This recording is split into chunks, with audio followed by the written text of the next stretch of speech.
Manipur Story Babs ki Beer Singamadi subscriber singbo ahan bamaktada channel asigi maikai dagi nolok pu uchari. Ngasi so mayam na thoidok hindok na pambiri ba pabung BK Panji mayum ki khujek dagi ana wawari ima muk puduna lakchari. Mayam ki damak mathang manong naina sandok na bagi damak miyam na kushin na naba haiduna puduna lakchari. Phono gi sagol marum.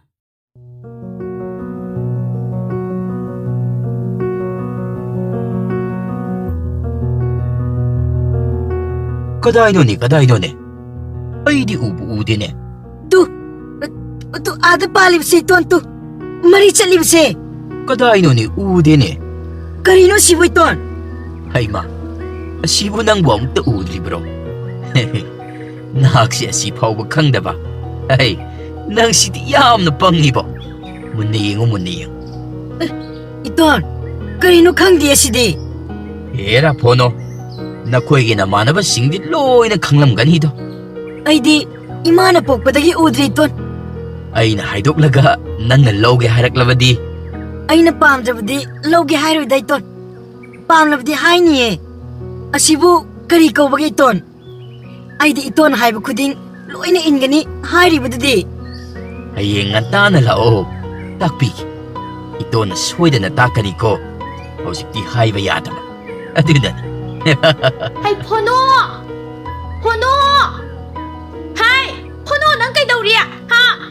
Nanado tadra nang housing power singlaw ba sa tribro? Iton, ay chale ko iton. Oh, siburo Phono. Sagol marum ne. Oh, Phono nang butari bro. Sagol marum. Sagol marum ni haina kangpan palagpa aduda atang ba chap lepi. Kari hayba ito. Asibu sagur marum. Hay Phono! Nang asidi na nang kay purage. Lahat tribra! Lao! Atang ba mathum marang haukri. Ba min tada ba makhay mamagi thabak adu nang na ba parap chelai. Chatna khali. Sagol marum. Ito na ay sagol marum karak labadi nungay kranida. Pero kanida, ito na ay bu nungsibi ba bu. Ay nasu mana hayba o iniilibani. Sagol marum si panayam na sawazan niya. Lumsulum gani. Masado chatna itaok taw ba makhay nungay ba raga amada ungaw kri. Phono thabak ama taw krabade mamutta na khoijang na tawjaban. Numit adude tarang ama chatkri. Sing pubagi awaba laikidre. Chatna mang le. Kudi toy na thiri. Mayong gi konthong pawba hindoktuna chatlure. Amuk hanjilaktuna Phono na sing adubu sanggoi kachinda tharamlaga imungna changlalaga phamungda longkhak long hiptharaga mondrang sanakre.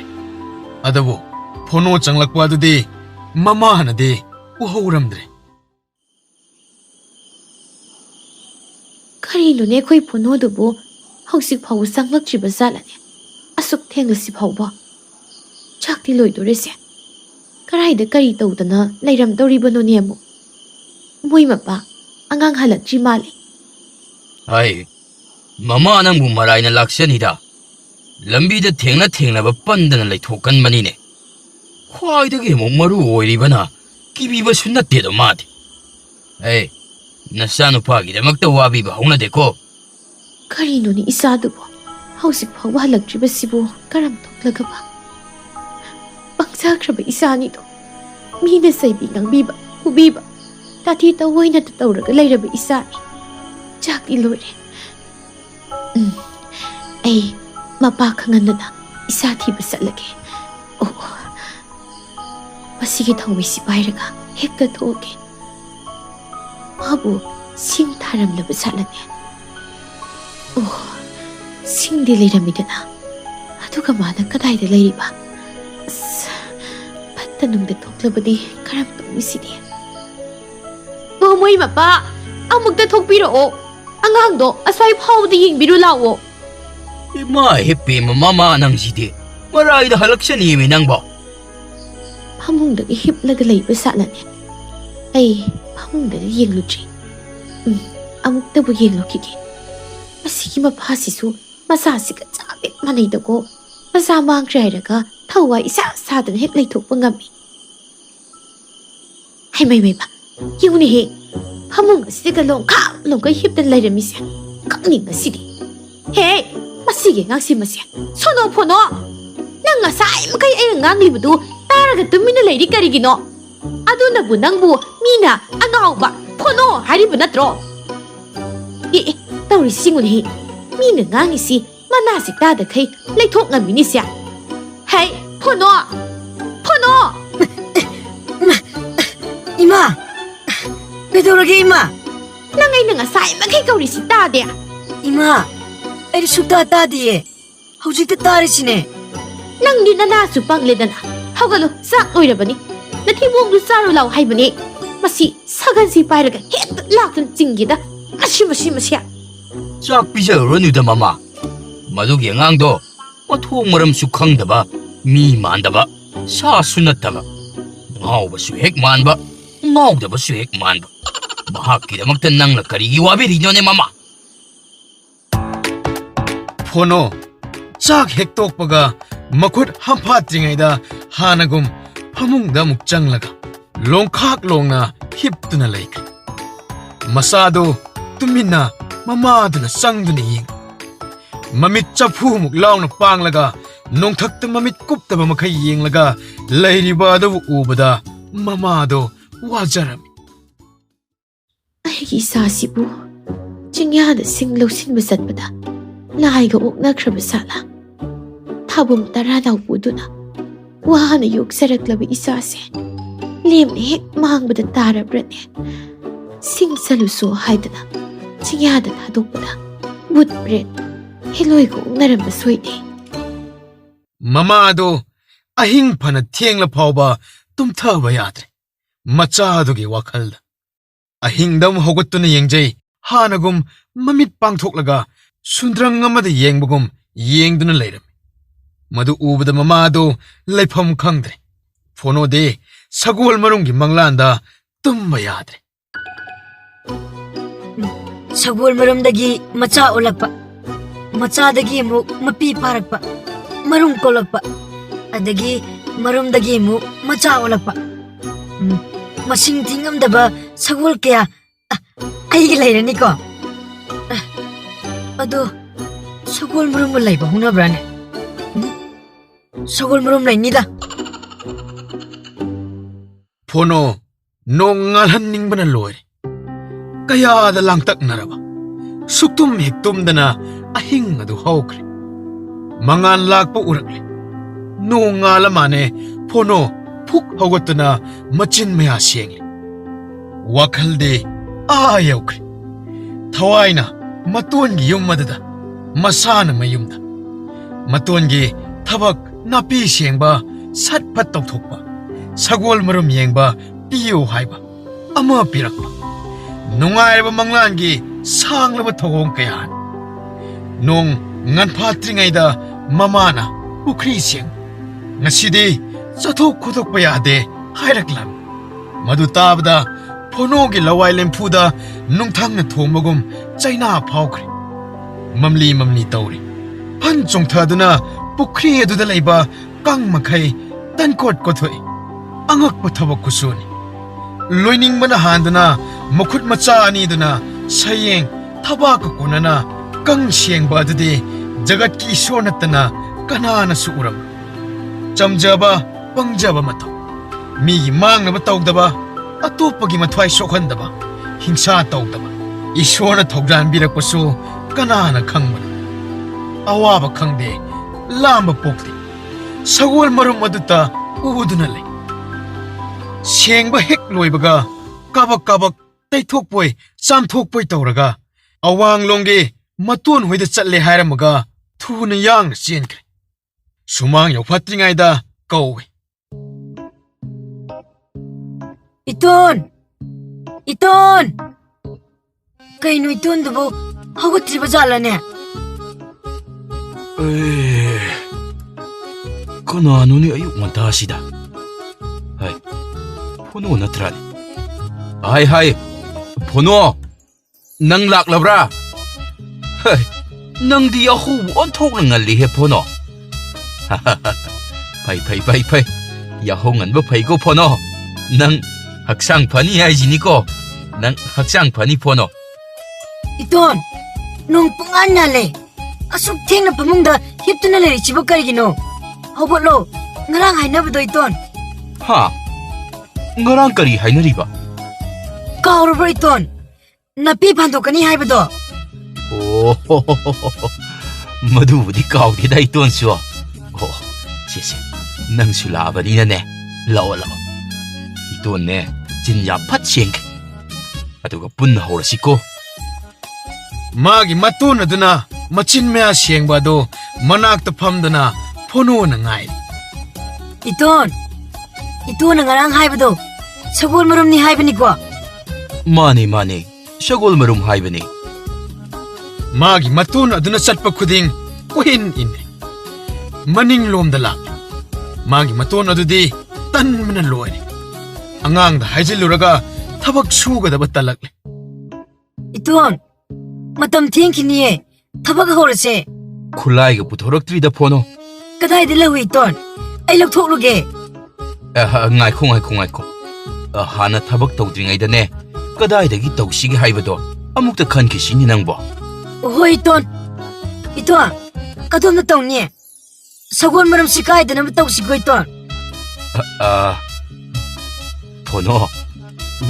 ngasi tawraroisira. 아스 이돈 지디 딴 그래. 나랑 하이나 키드디. 이돈 더 떡이에나.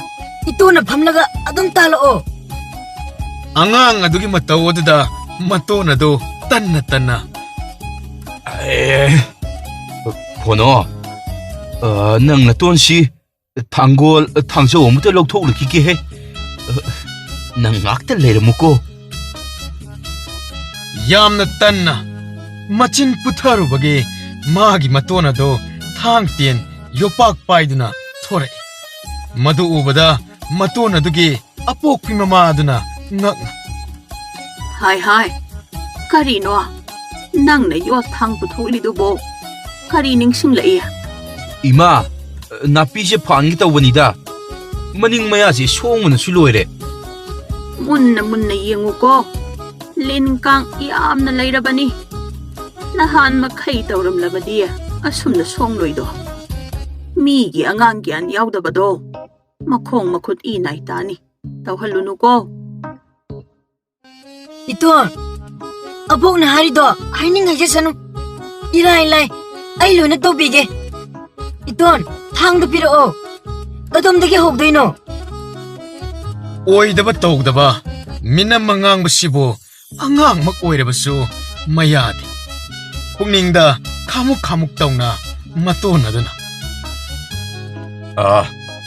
포노.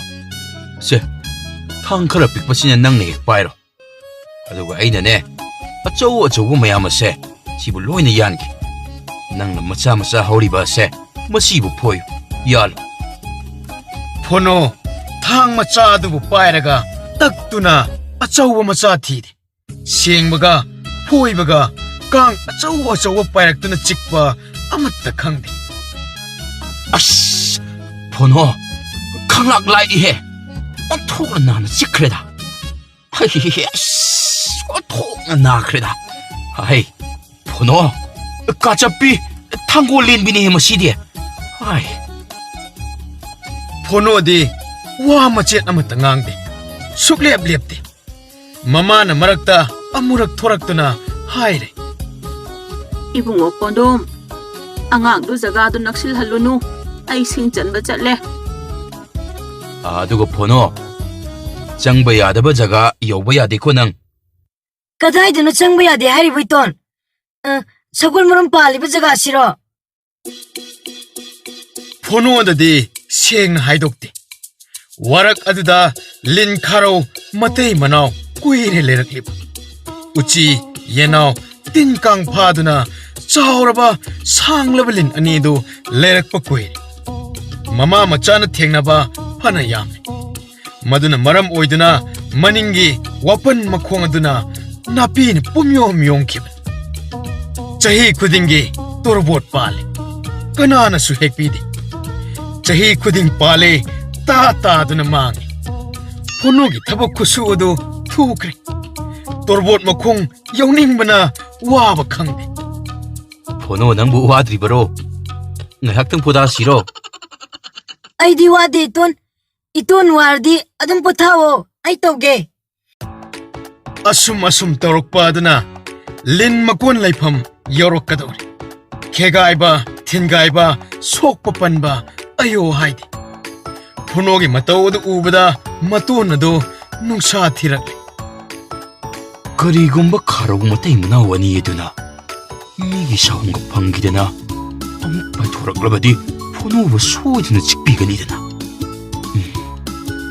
ꯑꯩꯁꯤꯕꯨ ꯐꯣꯅꯣꯗꯁꯨ ꯍꯥꯟꯅ ꯍꯥꯏꯍꯧꯗꯒꯨꯝ ꯇꯧ ꯍꯥꯏꯍꯧꯗꯕ ꯌꯥꯗ꯭ꯔꯦ ꯃꯁꯤꯗꯤ ꯃꯍꯥꯛꯅ ꯑꯃꯨꯛ ꯀꯤꯕ ꯄꯣꯛꯈ꯭ꯔꯕꯗꯤ ꯊꯕꯛꯀꯥꯁꯤ ꯇꯧꯁꯤ ꯌꯥꯔꯛꯂꯔꯣꯏ 이톤 ꯅꯪꯅ ꯃꯨꯟꯅ ꯌꯦꯡꯉꯤꯗꯨꯕꯨ ꯀꯔꯤꯒꯤꯅꯣ ꯐꯣꯅꯣ ꯀꯔꯤꯁꯨ ꯇꯧꯗꯦꯗ 이톤ꯁꯦ ꯈꯔ ꯋꯥꯏꯌꯦ ꯑꯗꯣ ꯐꯣꯅꯣ ꯅꯪꯗꯤ ꯊꯕꯛ ꯇꯧꯕ ꯌꯥꯝꯅ ꯍꯩꯅꯦ ꯑꯗꯨꯒ ꯊꯨꯁꯨ ꯑꯣꯟꯊꯣꯛꯅ ꯊꯨꯈ꯭ꯔꯦ ꯁꯦ ꯂꯥꯛꯑꯣ ꯅꯪꯁꯨ ꯉꯥꯛꯇꯪ ꯄꯣꯊꯥꯔꯣ ꯂꯥꯎ ꯀꯩꯗꯧꯔꯒꯦ 이톤ꯅ ꯋꯥ ꯍꯥꯏꯒꯦꯕꯀꯣ 이톤 ꯑꯗꯨꯝ ꯍꯥꯏꯌꯣ ꯑꯩ ꯊꯕꯛ ꯇꯧꯒꯦ 헤헤헤헤 번호 마약 보타 실라오 끄더러게 낭보 히등학대 펌 실라오니 낭보 ꯐꯣꯅꯣ ꯃꯇꯣꯟ ꯑꯗꯨꯅ ꯑꯅꯤꯔꯛ ꯍꯥꯏꯔꯛꯄꯗꯒꯤ ꯄꯣꯊꯥꯕ ꯑꯣꯏꯅ ꯃꯇꯣꯟ ꯑꯗꯨꯒꯤ ꯃꯅꯥꯛꯇ ꯂꯥꯛꯇꯨꯅ ꯐꯝꯂꯦ 이톤 서군 머름씨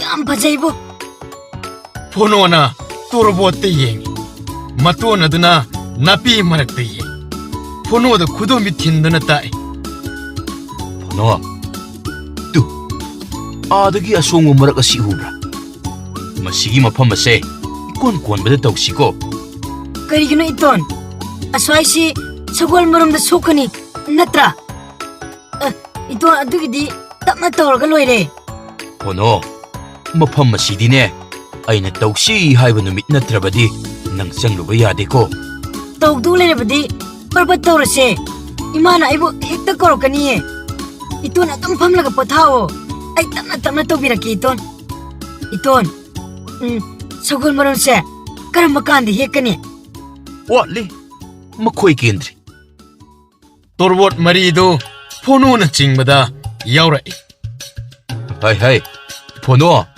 머리도 빠르니 낭보 असिबु करिनो 오 사골기 쾌리네 아이마 아이나 타나 깍람니다 이토는 하나 하락바 야드라 이또나 스와이시 쌍바 한바 야데 하이리두디 쾌리 쇼카니나 능왜 파스나 하이리두디 포노 마두부 낭네 헷 타달로바다 사골 마룸 아동 겔라 아동 마두나네 하이행 마사 온 멍암로이도리바니 ꯃꯗꯨ ꯇꯥꯕꯗ ꯇꯞꯅ ꯃꯔꯤ ꯑꯗꯨ ꯍꯥꯟꯅꯒꯤ ꯐꯤꯕꯝꯗ ꯂꯩꯅꯕ ꯁꯦꯝ ꯁꯥꯖꯩ ꯂꯥꯟꯅ ꯊꯥꯖꯈ꯭ꯔꯕ ꯐꯣꯅꯣꯒꯤ ꯄꯪꯖꯕ ꯃꯇꯧ ꯑꯗꯨꯗ ꯃꯥꯒꯤ ꯃꯇꯣꯟ ꯑꯗꯨ ꯃꯊꯃꯣꯏꯗ ꯅꯨꯡꯉꯥꯏꯇꯕ ꯐꯥꯎꯏ ꯑꯩꯅ ꯑꯣꯏꯗꯕ ꯀꯌꯥ ꯍꯥꯏꯖꯤꯟꯗꯨꯅ ꯑꯉꯥꯡ ꯑꯁꯤꯅ ꯑꯆꯨꯝꯕꯅꯤ ꯈꯜꯂꯤꯕꯁꯦ ꯑꯩꯁꯦ ꯐꯠꯇ꯭ꯔꯕꯅꯤꯀꯣ 이톤 아이디 이톤나 तौनु हाइबदो सुतौ तौरोय तौ हाइबदुदा अदुम तौगनी इतोन अदु इतोन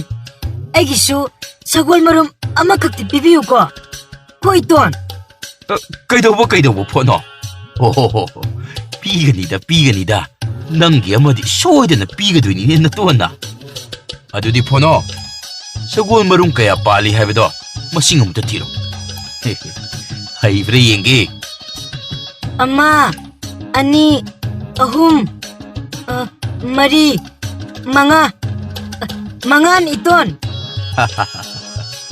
ꯃꯉꯥ ꯑꯣ ꯑꯗꯨ ꯑꯣꯏꯔꯗꯤꯅꯦ ꯅꯪꯒꯤ ꯑꯄꯥꯝꯕ ꯑꯃ ꯈꯟꯖꯔꯣ करीबा आइगी मखंदोइबा अदुदी इतोन मया इथंग थंगबा खरा अचौबसे पामे ख्वाइदगी अवांगबदा पालिसे ꯄꯤꯅꯤꯗ ꯀꯔꯤꯁꯨ ꯋꯥꯒꯅꯨ ꯅꯪꯒꯤ ꯑꯄꯥꯝꯕꯗꯣ ꯅꯇꯣꯟ ꯁꯣꯏꯗꯅ ꯄꯤꯔꯗꯕꯅꯤ. ꯀꯌꯥꯝ ꯀꯨꯏꯔꯒ ꯍꯦꯛꯄ ꯌꯥꯅꯤ ꯏꯇꯣꯟ? ꯍꯦꯛꯄ ꯌꯥꯔꯦ ꯍꯥꯏꯕꯗꯣ ꯑꯩꯅ ꯑꯗꯨꯝ ꯍꯥꯏꯔꯛꯀꯅꯤ. ꯅꯪꯒꯤ ꯑꯃꯗꯤ ꯁꯣꯏꯗꯅ ꯄꯤꯔꯗꯧꯅꯦ. ꯃꯤ ꯑꯇꯩꯗꯗꯤ ꯄꯤꯕ ꯌꯥꯄꯣꯠꯇꯦꯀꯣ. ꯅꯪ ꯑꯣꯏꯕꯒꯤ ꯄꯤꯔꯗꯣꯏꯅꯤꯀꯣ ꯐꯣꯅꯣ. ꯑꯗꯣ ꯐꯣꯅꯣ, ꯉꯁꯤꯒꯤꯗꯤ ꯅꯥꯄꯤ ꯁꯦꯡꯕꯁꯤ ꯇꯣꯛꯂꯁꯤꯀꯣ. ꯏꯇꯣꯟꯒꯤ ꯊꯕꯛ ꯑꯇꯩ ꯇꯧꯒꯗꯕ ꯇꯧꯔꯁꯤ. ꯊꯕꯛ ꯑꯇꯩ ꯑꯃꯠꯇ ꯂꯩꯇ꯭ꯔꯦꯀꯣ.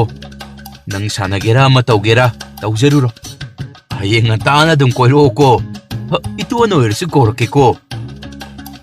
ꯏꯇꯣꯟ, ꯏꯇꯣꯟꯅ ꯀꯧꯔꯛꯇ꯭ꯔꯕꯁꯨ ꯑꯩ ꯑꯗꯨꯝ ꯂꯥꯛꯀꯦ. ꯏꯇꯣꯟ, ꯅꯪ ꯌꯥꯍꯧ ꯉꯟꯅ ꯍꯧꯒꯠꯆꯔꯝꯃꯨ. ꯉꯁꯥꯏꯒꯤꯗꯣ ꯊꯦꯡꯃꯜꯂꯤ.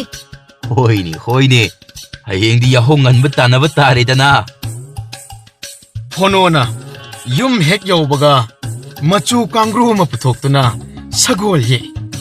ꯑꯌꯦꯛꯄ ꯁꯒꯣꯜ ꯑꯗꯨ ꯃꯇꯣꯝꯇ ꯌꯦꯡꯂꯒ ꯅꯨꯡꯉꯥꯏꯖꯩ. ꯃꯔꯨꯝꯁꯨ ꯃꯥꯅ ꯌꯦꯛꯏ. ꯅꯤꯡꯁꯤꯡꯂꯛꯏ, ꯑꯣꯖꯥꯅ ꯃꯥꯒꯤ ꯄꯔꯤꯈ꯭ꯌꯥꯒꯤ ꯄꯥꯎꯈꯨꯝ ꯆꯦꯗ ꯃꯥꯅ ꯌꯦꯛꯂꯤꯕ ꯁꯒꯣꯜ ꯃꯅꯥꯛꯇ ꯀꯣꯏꯔꯨꯛ ꯀꯣꯏꯕ ꯑꯃ ꯌꯦꯛꯁꯤꯟꯕ ꯑꯗꯨ ꯁꯒꯣꯜ ꯑꯗꯨꯒꯤ ꯃꯔꯨꯝ ꯑꯣꯖꯥꯅ ꯍꯥꯞꯆꯤꯟꯕꯅꯤ ꯍꯥꯏꯗꯨꯅ ꯃꯥꯅ ꯌꯦꯛꯄꯗ ꯆꯤꯊꯕ ꯑꯗꯨ ꯑꯣꯖꯥꯅ ꯃꯦꯟꯁꯤꯟꯕꯤꯕꯒꯨꯝ ꯈꯟꯈꯤ. ꯃꯇꯨꯡꯗꯗꯤ ꯃꯥꯅ ꯁꯒꯣꯜ ꯌꯦꯛꯄ ꯈꯨꯗꯤꯡ ꯃꯔꯨꯝ ꯑꯃ ꯌꯦꯛꯄ ꯇꯣꯛꯇꯦ. ꯐꯣꯅꯣꯅ ꯌꯦꯛꯄ ꯁꯒꯣꯜ ꯃꯆꯥ ꯑꯗꯨ ꯑꯁꯨꯛꯀꯤ ꯃꯇꯤꯛ ꯃꯥꯅ ꯌꯦꯛꯈ꯭ꯔꯦ. ꯑꯁꯦꯡꯕ ꯁꯒꯣꯜꯒꯤ ꯃꯁꯛ. ꯃꯥꯅ ꯌꯦꯛꯄ ꯁꯒꯣꯜ ꯑꯗꯨꯕꯨ ꯌꯦꯡꯂꯒ ꯅꯨꯡꯉꯥꯏꯖꯩ.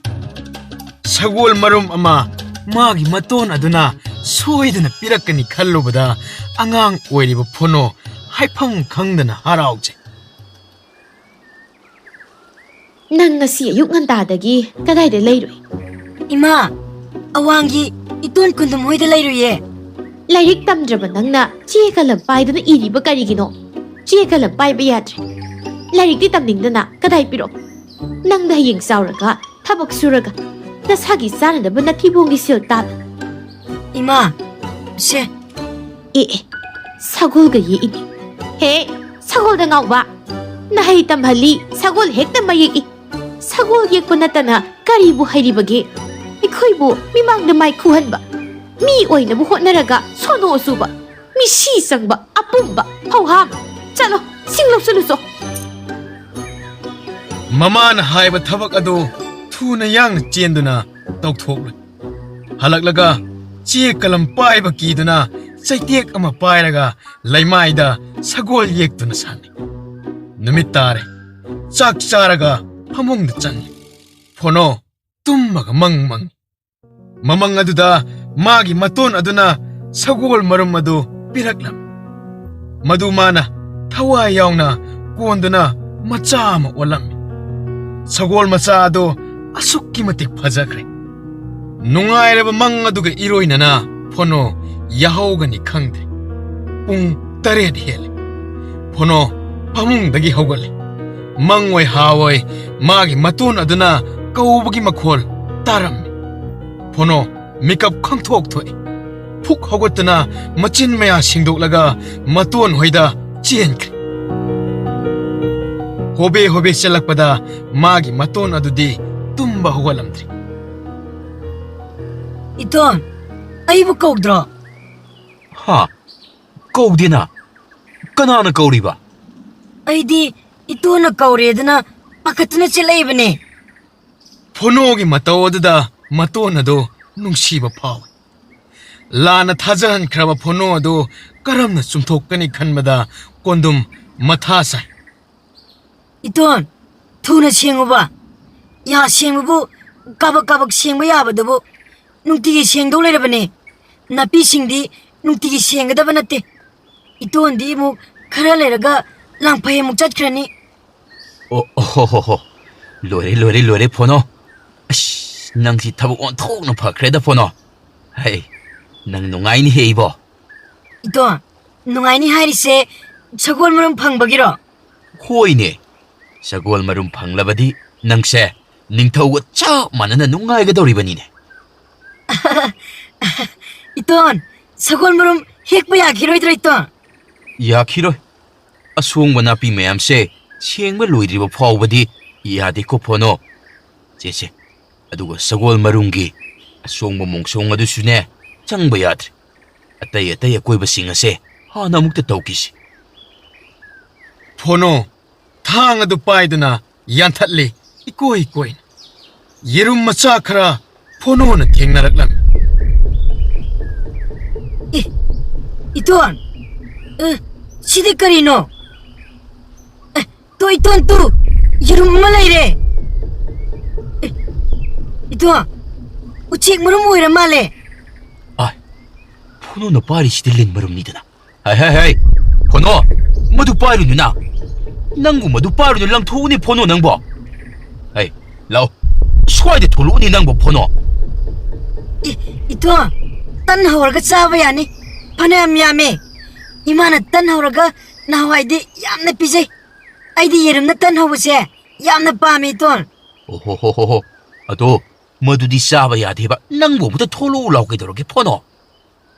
싸워야다디 싸라금시. 이돈 회다 dum 탐신 크로. 마시기 머름시디 까나무다는 싸봐야로 있고. 누구 까리군바 낭나 마뚱다 나삐야 송고 마락다네. 마시군바 예름 탱나라바디 군바야 되고 콜루도. 아두고 싸바수 싸르도. 낭 마두부 핵싸라디 시즌이고 포노. 마시디 싸봐야바 예름 순나 때미낭바. 이돈, 잡디만해 얘. 시나 그라디 삑타이. 마시부 우측 무릎 나트라네. 나떼. 우식 머름 순나때 옌 나누기 머름 순나때. अदुदी हौदों मरम नत्रगा उची मरम अदो इतो इमागा बाबागना हारिबा सगोल मरम लेबा हौनदे हारिबा 낭부 빵에드는 미나 빵카이다 하진 비락바니네. 어둑 저러고 낭나부 끓이기 밥 다드리브노 포노. 아스 포노. 낭 사골 머름 빰드라가나 라우라노. 아이디 빠메 아이디 이토나 하이बदा थाजै इमा खोइना खंगना तौरिनी तोन 오 나코이기 이마가 빠버가도 마코이디 아목도 우사람키로. 마시디 얌나 땅나 빤바. 레박 아시다 사골 머름 빤바 하이버세. 아이코이기 아시 각다네. 아따이 까나마다 빤바 나띠네 포노. 헤이 ꯑꯗꯨ ꯃꯁꯤꯃꯁꯨ ꯇꯧꯋꯦ ꯐꯣꯅꯣ ꯅꯪ ꯃꯤ ꯑꯇꯩꯗ ꯑꯩꯈꯣꯏꯗ ꯄꯥꯜꯂꯤꯗꯅ ꯍꯥꯏꯗꯣꯛꯄ ꯌꯥꯗꯦꯀꯣ ꯍꯥꯏꯗꯣꯛꯀꯅꯨ ꯃꯣꯏꯅꯅꯦ ꯁꯒꯣꯜ ꯃꯔꯨꯝꯁꯤꯡ ꯑꯁꯤꯕꯨ ꯂꯧꯒꯦ ꯍꯥꯏꯔꯛꯀꯗꯧꯔꯤꯕꯅꯤꯅꯦ ꯒ꯭ꯌꯥꯟ ꯇꯥꯔꯦꯀꯣ हाइदोय इतोन कनांतदा हाइरोये अदो इतोन तो येंगो मसीगी येरो मसीदी यावरिबसे तिंथ्रोक मानबा मचा मचा यावरिसे तिंथ्रोक मरुम लसीबो इतोन ꯃꯗꯨꯅꯅꯤꯅꯦ ꯏꯇꯣꯅ ꯁꯥꯕ ꯌꯥꯗꯦꯅ ꯍꯥꯏꯔꯤꯗꯣ ꯃꯔꯨꯝꯁꯤꯡ ꯑꯁꯤꯕꯨ ꯀꯣꯛꯄ ꯌꯥꯝꯅ ꯁꯥꯊꯤꯕ ꯍꯩ ꯃꯔꯥꯡ ꯇꯧꯕ ꯆꯥꯎꯔꯕ ꯌꯥꯝꯅꯁꯨ ꯁꯥꯡ ꯃꯄꯤ ꯑꯅꯤ ꯂꯩꯔꯤꯌꯦ ꯐꯣꯅꯣ करी मपीनो इतोन ꯑꯣ ꯃꯔꯨꯝ ꯃꯁꯤꯒꯤ ꯃꯄꯤ ꯈꯥꯔꯧ ꯂꯤꯟꯖꯥꯎ ꯅꯪꯕꯨ ꯂꯤꯟ ꯎꯗ꯭ꯔꯤꯕꯣ क्या चावगे इतोन असिदबु लेरमगद्राने येंगसिने अमता ꯑꯩꯗꯤ ꯏꯇꯣꯟꯗꯤ ꯀꯤꯀꯣ ꯃꯗꯨꯅꯒ ꯆꯤꯛꯂꯕ ꯑꯗꯨꯝ ꯁꯤꯔꯦ यामना चिकन ब्रा इतोन ꯃꯥꯁꯤ ꯑꯩꯈꯣꯏꯅ ꯍꯧꯗ꯭ꯔꯕꯗꯤ ꯆꯤꯛꯀꯟꯗꯦ ꯑꯗꯨꯅꯅꯤ ꯑꯩꯅ ꯅꯉꯣꯟꯗ ꯖꯒꯥ ꯃꯐꯝ ꯑꯁ꯭ꯋꯥꯏꯁꯦ ꯆꯪꯂꯨꯅꯨꯅ ꯇꯠꯇꯅ ꯍꯥꯏꯔꯤꯕꯗꯣ अदुदी इतोन अदुम सोंगन बतारे सगोल हेकपुसु यारोय दुदी अदुगा इतोन मरु मचा मयामसिना मचा ओललबदी लिन मयाम अमा थोरानी यामंदुना इतोन मतोमता हातपुसु ngamlaroy हौजी अनि खक्ता ngaringeda हातोलसी इतोन कोइथि थिरगा इतोन नंगसिमा यामना किगनख्रे अहन्नबु चैतुप अमा पायरगा कोकपोक थोमबदा मोरायना सिजनिए अदुगा इतोन चैसांगनी थिरगाने इतोन गा आइगा अमम पायरगा हातपदा चेनबसु ngamoi अदुगा इतोन यामना ज्ञान ताना तौद्रदि यारोय चेनखिबना हानि इतोन दो हौजी पुलेरमगद्रा ꯐꯣꯅꯣ ꯂꯩꯔꯝꯒꯅꯤ ꯃꯈꯨꯟꯅ ꯆꯪꯂꯒ ꯂꯩꯔꯝꯒꯅꯤ ꯃꯈꯣꯏ अदुदी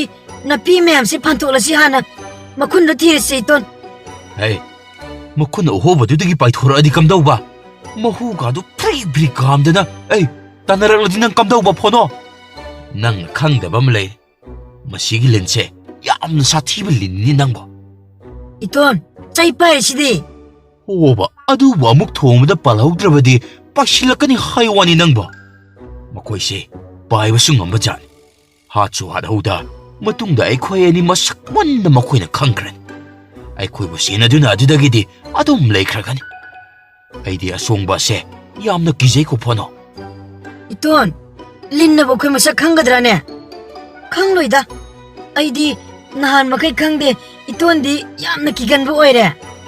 ꯁꯤ ꯐꯣꯅꯣ ꯏꯇꯣꯟ ꯋꯥ ꯍꯥꯏꯒꯦꯁꯦ ꯃꯨꯟꯅ ꯇꯥ ꯂꯤꯟꯒꯤ ꯃꯃꯤꯠꯇ ꯍꯦꯛ ꯇꯥꯈ꯭ꯔꯕ ꯁꯛꯇꯝ ꯑꯗꯣ ꯁꯨꯡꯃꯨꯠ ꯃꯨꯠꯂꯔꯣꯏꯗꯕꯅꯤ ꯂꯤꯟ ꯑꯗꯨꯅ ꯁꯤꯈ꯭ꯔꯕ ꯐꯥꯎꯕꯗ ꯃꯍꯥꯛꯀꯤ ꯃꯃꯤꯠ ꯑꯗꯨꯗ ꯇꯥꯈꯤꯕ ꯁꯛꯇꯝ ꯑꯗꯨꯗꯤ ꯃꯃꯤꯠ ꯑꯗꯣ ꯄꯨꯡꯇꯣꯏ ꯇꯣꯏꯅ ꯍꯦꯛ ꯊꯨꯒꯥꯏꯗ꯭ꯔꯤꯕ ꯃꯈꯩ ꯃꯥꯡꯂꯔꯣꯏꯗꯕꯅꯤꯅꯦ ꯑꯩꯈꯣꯏꯅ ꯃꯣꯏ ꯍꯥꯠꯇꯧꯔꯤꯕꯁꯤꯗꯤ ꯏꯇꯣꯟ.